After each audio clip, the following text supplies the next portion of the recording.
এখানটা খুলে দিল নাকি? এখানটা খুলে গেছিল। এসে দেখছি সব হয়ে গেছে।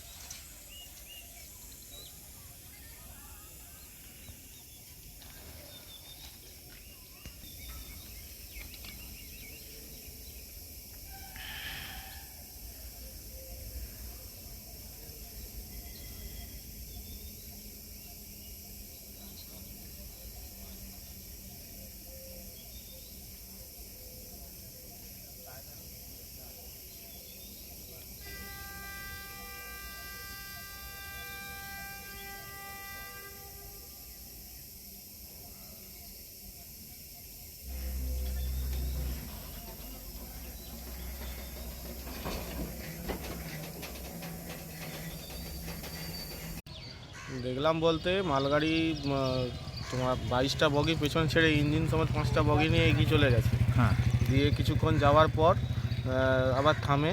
তখন দেখি অলরেডি স্টেশনে ট্রেন, যাত্রীবাহী ট্রেন স্টেশনে দাঁড়িয়ে আছে।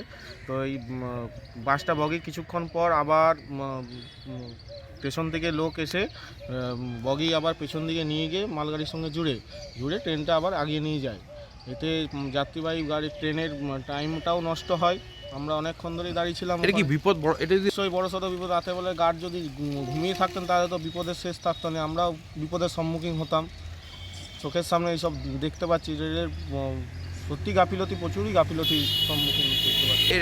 এই মানে একাধিকবার তো এই ধরনের ঘটনা শুনছেন, এটা কি রেলে গাফিলতির মনে হচ্ছে? সম্পূর্ণটাই রেলের গাফিলতি। চারিদিকে তো শুনতেই পাচ্ছি। আর চোখের সামনে নিজেদের ঘরের সামনে দেখলাম সকালবেলা ট্রেন ধরতে এসে ট্রেন ঘন্টার পর দাঁড়িয়ে রইলো। অটো দেখছি 5টা গাড়ি নিয়ে ট্রেন সুন্দর মালগাড়ি বেরোয়, পেছনে বগি রয়ে গেল। আপনার নাম? আমার নাম হচ্ছে শুভ সরকার।